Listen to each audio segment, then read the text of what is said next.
عليكم ورحمة الله وبركاته. داوداش بحرين channelkayga soo dhawaada meel walba iyo goob kasta aad joogtaan iyo si walba maqalkayga idin soo gaarayo. Hadduu rabraad ka noqdo mawduucii maanta wuxuu ku saabsan yahay haddii madaxa ilmahaagu uu kulul yahay laakiin aan qandho aan haynin aansan lahayn qandho maxaad samayn lahayd hooyo?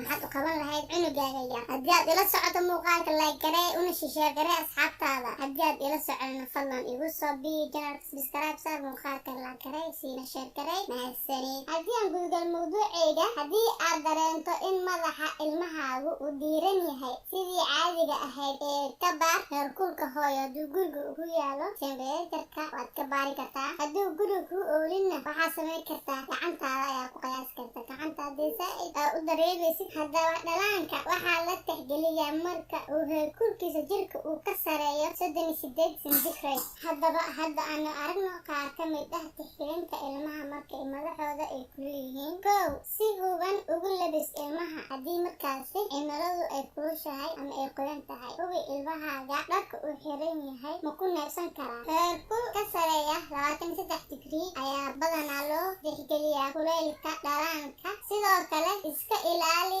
lakabyada si aynay u kululaanin cimilada aad qabo. hubi heerkulka deegaanka. heerkulka qolka wuxuu saameyn karaa heerkulka jirkaaga. waxa ugu fiican waa in la ilaaliyo heerkulka dhammaan xilliyada dhalaanka uu si fiican ulama qabsanayo isticmaalka heerkulka. markaas waa muhiim in la ilaaliyo heerkulka deegaanka ama qolka dhexdiisa. 3, hubi xaaladaha bedela heerkulka ilmahaaga. la qabso dhaqdhaqaaqa dibadda iyo jawiga taas oo ah u lugay ilmahaaga u lugay subaxda hore ama galbaha dambe adigoo ka fogaanaya bartamaha maalinta. sidoo kale waa muhiim in aad ilaaliso. waad ku mahadsan tahay daawashada muuqaalkani. fadlan haddii aad muuqaalka la socotay muuqaalka like una share garee asxaabtaada. muuqaalkana like